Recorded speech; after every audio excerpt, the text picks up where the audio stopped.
Orang yang suka menyenangkan semua orang itu hebat sebelum aku percaya pada Tuhan. Berwatak lembut, tidak pernah marah. Semua suka mereka, tidak pernah menyinggung siapapun. Aku ingin jadi orang seperti ini. Aku dibombardir melalui pendidikan dan masyarakat dengan hal seperti keselarasan adalah harta karun, kesabaran adalah kebajikan. Meski melihat kesalahan lebih baik diam, tetap diam untuk melindungi diri sendiri dan berusahalah agar tidak disalahkan. Saat ketidaktahuan adalah kebahagiaan, bersikap bijak adalah hal yang bodoh. Tidak membicarakan jasa teman menghasilkan persahabatan yang berkualitas. Yang benar, tidak membicarakan kesalahan teman baik menghasilkan persahabatan yang lama dan berkualitas.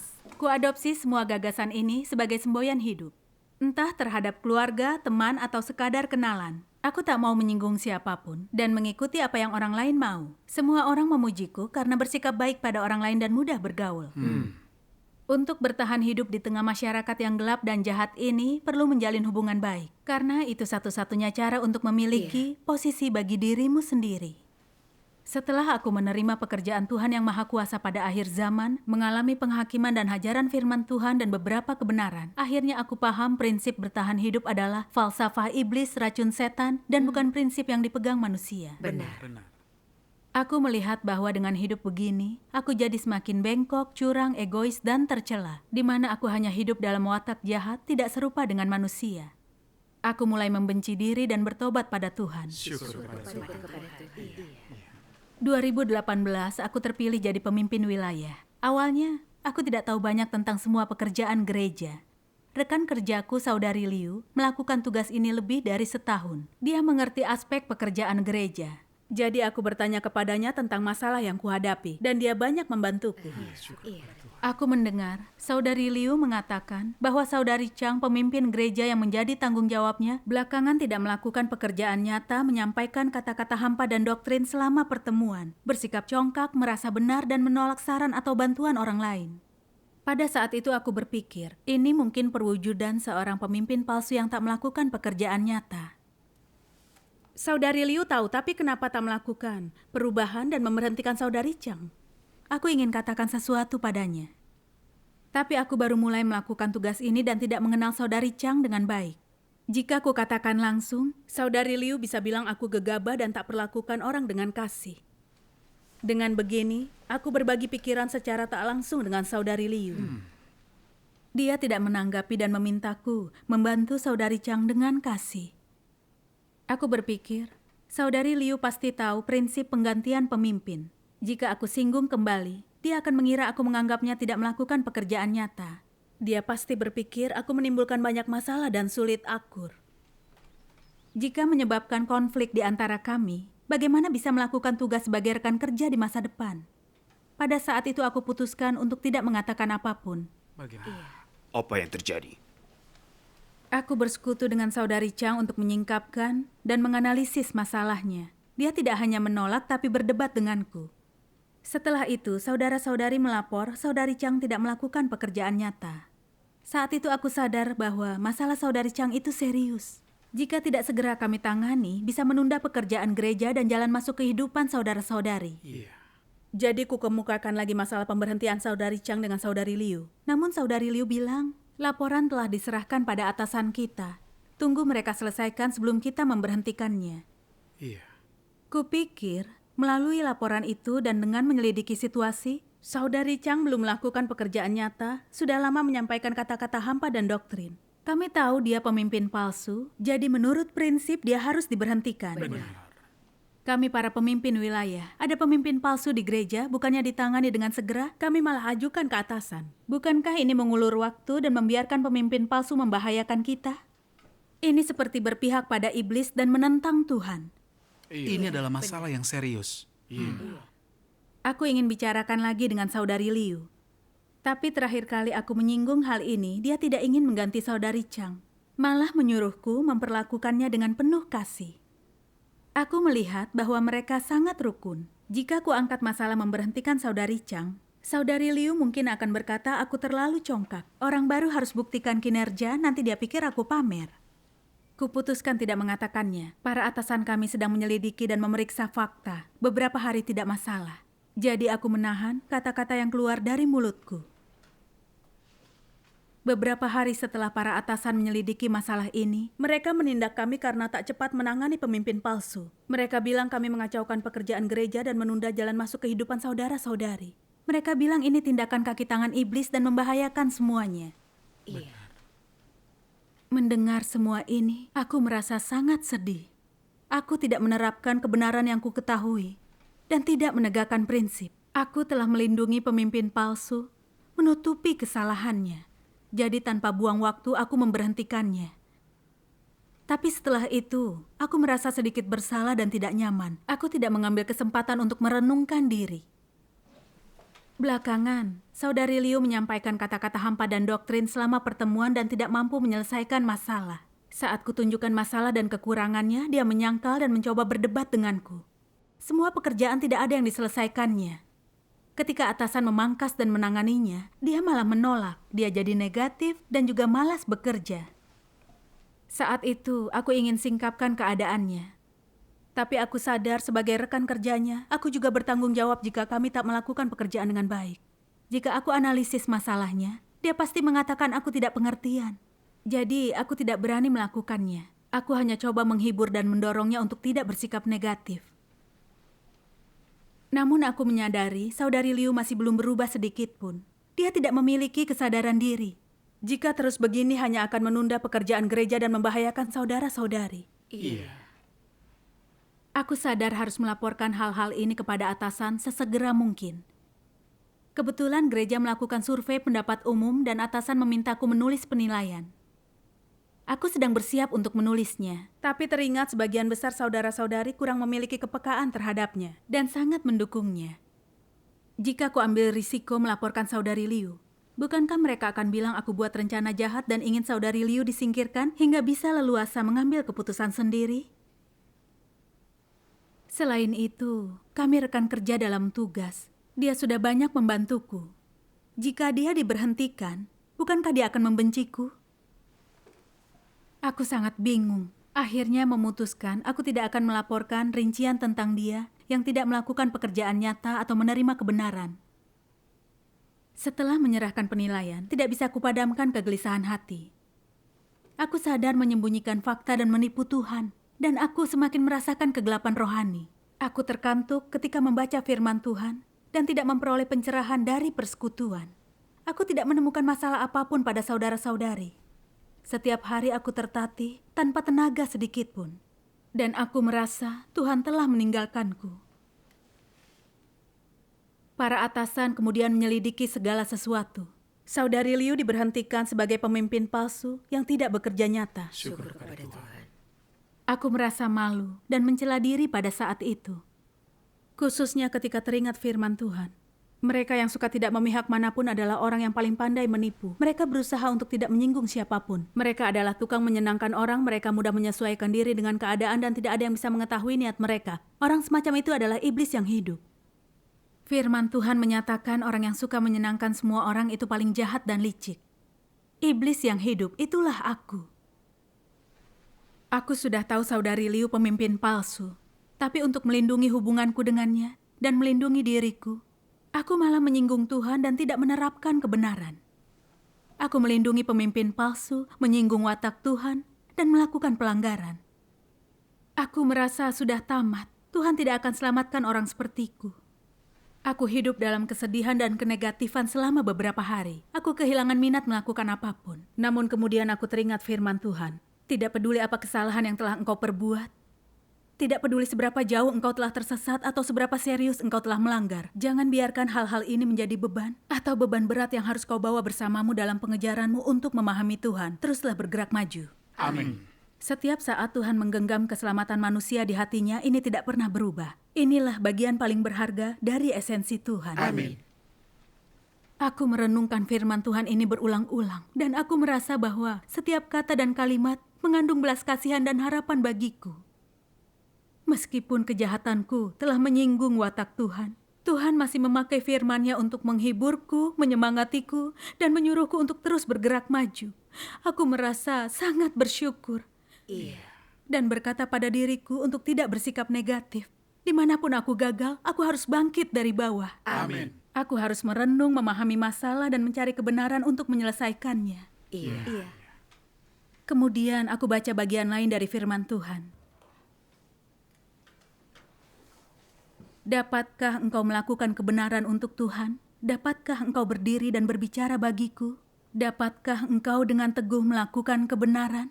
Apakah engkau cukup berani untuk melawan semua perbuatan iblis? Apakah engkau mampu menyingkirkan emosimu dan mengungkap iblis demi kebenaranku? Dapatkah engkau membiarkan kehendakku digenapi di dalam dirimu? Sudahkah engkau menyerahkan hatimu ketika waktu yang sangat penting datang? Apakah engkau seseorang yang melakukan kehendakku?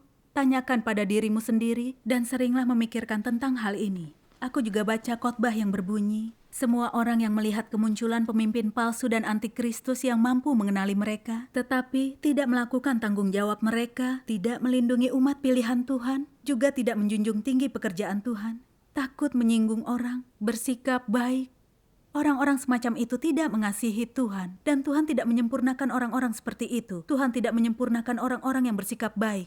Orang-orang seperti ini licin, licik, berbahaya. Mereka condong ke arah manapun angin bertiup. Tidak ada yang baik dalam diri mereka. Mereka khas merupakan setan-setan dan iblis. Amin. Setelah membaca firman Tuhan dan khotbah itu, aku merasakan kesakitan yang menusuk hatiku. Aku tak lebih dari seorang yang licin dan licik yang suka menyenangkan semua orang. Dihadapkan masalah, aku berusaha melindungi diri dan tidak mempertimbangkan kepentingan rumah Tuhan. Dan tidak memiliki rasa tanggung jawab atau beban dalam melaksanakan tugas. Aku seharusnya segera menangani pada saat pemimpin palsu muncul. Demi melindungi diri dan karena takut menyinggung saudari Liu. Aku takut menerapkan kebenaran atau menyingkap dan melaporkannya.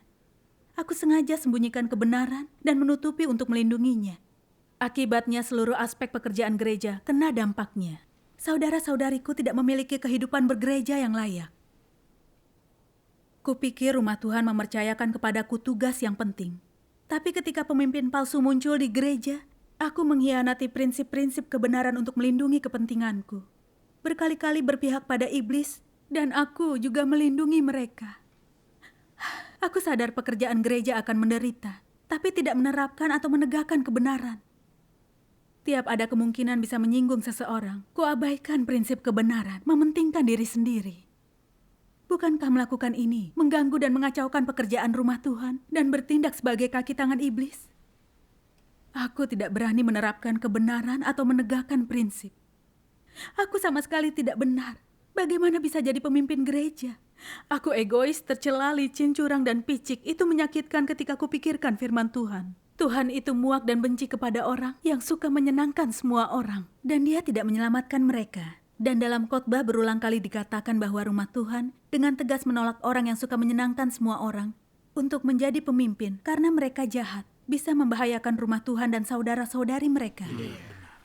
Dengan melindungi dan menutupi para pemimpin palsu, aku telah menyinggung Tuhan dan menyinggung wataknya. Jadi aku datang ke hadapan Tuhan dan berdoa padanya. Ya Tuhan, berkali-kali aku melanggar kehendak-Mu. Aku tahu kebenaran tapi tak mengamalkannya. Dan telah membahayakan pekerjaan gereja. Aku bersedia menerima kutukan dan hukuman-Mu. Bagaimanapun Engkau perlakukan aku di masa depan, aku bersedia untuk taat dan bertobat padamu. Amin Tuhan. Setelah berdoa, aku mulai bertanya-tanya. Kenapa berusaha menyenangkan orang dan tak bisa mengamalkan kebenaran ketika sesuatu terjadi? Sebenarnya apa yang mengendalikanku? Kemudian aku baca satu bagian firman Tuhan. Iblis merusak manusia lewat pendidikan dan pengaruh pemerintah nasional dan orang-orang terkenal dan hebat. Kebohongan dan omong kosong mereka telah menjadi natur dan kehidupan manusia. Setiap orang mengutamakan dirinya sendiri dan yang ketinggalan di mangsa setan adalah pepatah terkenal iblis dan telah ditanamkan dalam diri semua orang dan menjadi kehidupan manusia. Ada beberapa ungkapan falsafah kehidupan lainnya yang juga seperti ini. Iblis mendidik manusia lewat setiap budaya tradisional bangsa yang baik dan menyebabkan umat manusia jatuh dan ditelan oleh lubang kehancuran yang besar dan pada akhirnya manusia dihancurkan oleh Tuhan karena mereka melayani iblis dan menentang Tuhan. Masih ada banyak racun iblis yang mengalir dalam hidup manusia, dalam tingkah laku serta hubungan mereka dengan sesama. Mereka pada kenyataannya tidak memiliki sedikit pun kebenaran. Sebagai contoh, falsafah kehidupan mereka, cara-cara mereka melakukan segala sesuatu dan pepatah keberhasilan mereka, semuanya dipenuhi dengan racun naga merah yang besar dan semuanya datang dari iblis. Dengan demikian, segala sesuatu yang mengalir dalam tulang dan darah manusia adalah hal-hal yang berasal dari iblis. Semua pejabat itu mereka yang memegang kekuasaan dan setiap orang yang telah mencapai keberhasilan duniawi memiliki berbagai jalan dan rahasia keberhasilannya sendiri. Bukankah rahasia tersebut mewakili natur asli mereka dengan tepat? Manusia telah dirusak terlalu jauh oleh iblis. Racun iblis mengalir dalam darah setiap orang.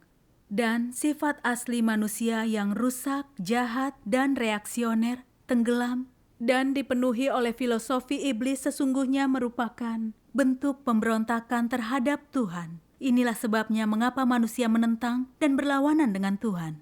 Amin. Setelah membaca firman Tuhan, aku menemukan akar mengapa begitu. Sejak muda aku dididik oleh PKT dipenuhi dengan falsafah, logika, dan aturan duniawi seperti tiap orang bertanggung jawab atas dirinya sendiri dan yang ketinggalan akan dimangsa. Manusia bukan orang suci. Bagaimana bisa terbebas dari kesalahan? Meski melihat kesalahan jangan membahasnya dan juga tetap diam untuk melindungi diri dan berusaha tidak disalahkan, tidak membicarakan kesalahan teman baik, menghasilkan persahabatan yang lama dan berkualitas. Aku hidup berdasarkan itu. Aku congkak, merasa benar, egois, tercela, licin, dan curang sepanjang waktu. Kujadikan ini semboyan hidupku. Dalam bergaul, kuamati setiap kata dan ucapan orang, menangani hubungan dengan semua orang dengan hati-hati. Aku suka menyenangkan semua orang dan tidak menyinggung siapapun. Aku tidak berani menegakkan kebenaran dan hidup tanpa martabat sedikit pun. Benar. Ketika pemimpin palsu muncul, karena takut menyinggung saudari Liu, aku abaikan prinsipku, memilih menjadi pengecut.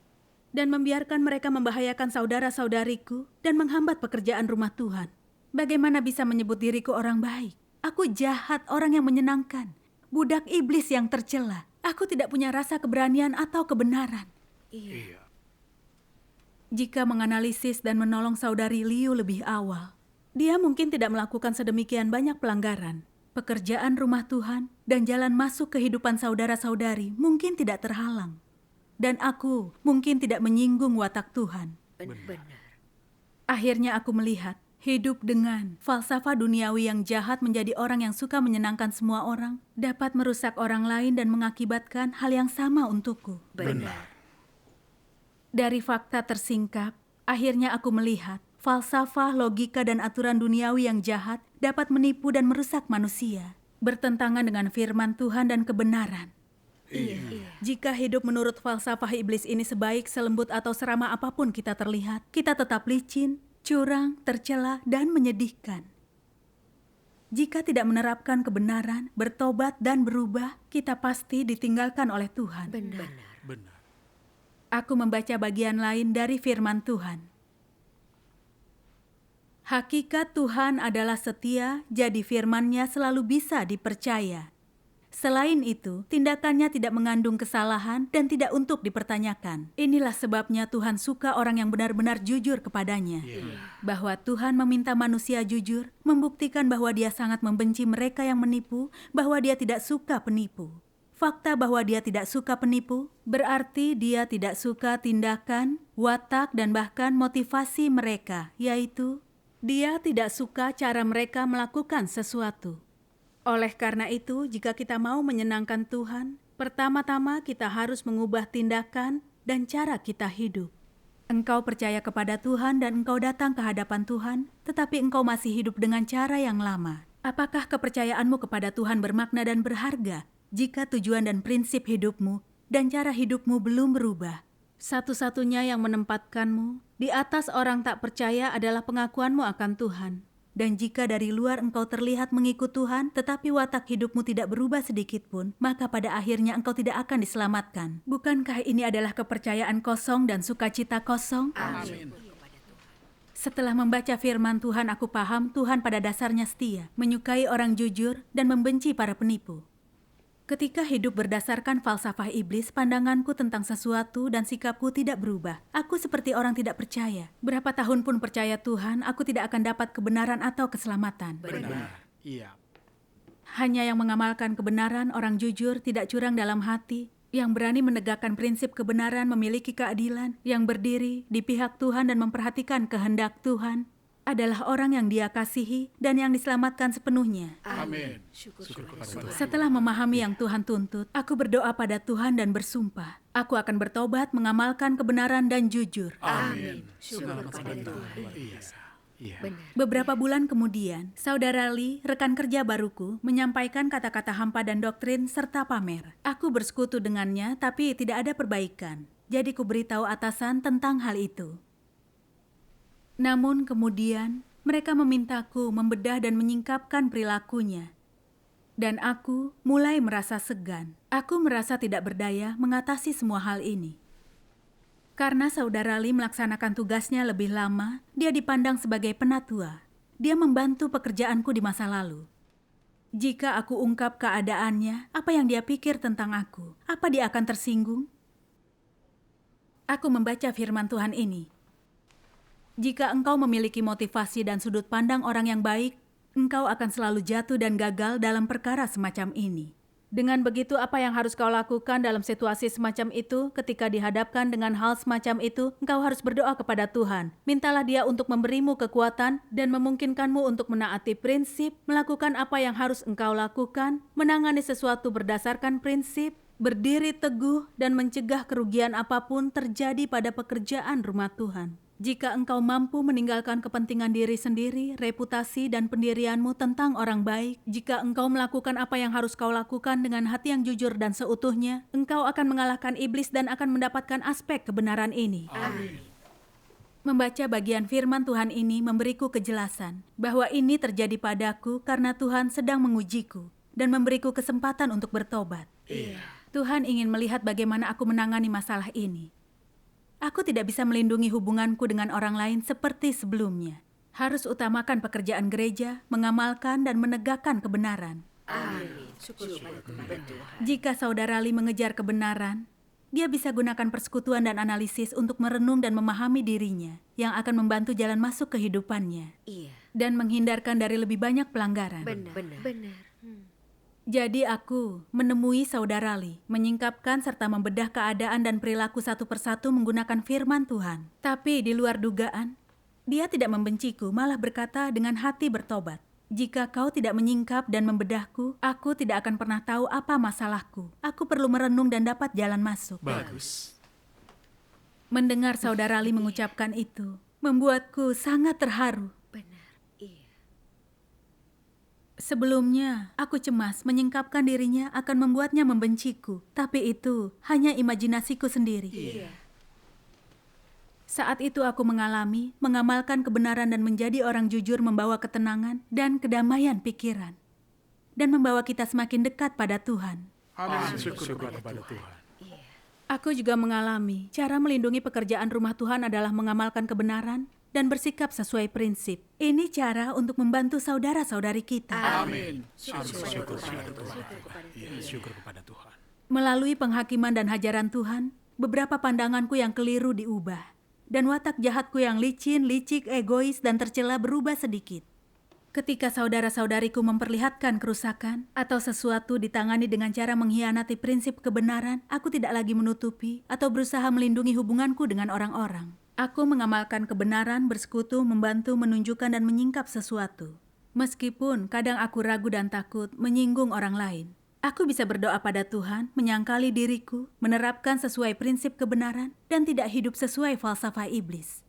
Dengan penerapan ini, aku jauh lebih tenang dan mantap, sangat membebaskan. Amin. Mencapai perubahan dan dapat semua ini sepenuhnya hasil dari penghakiman dan hajaran firman Tuhan. Amin. Syukur kepada Tuhan.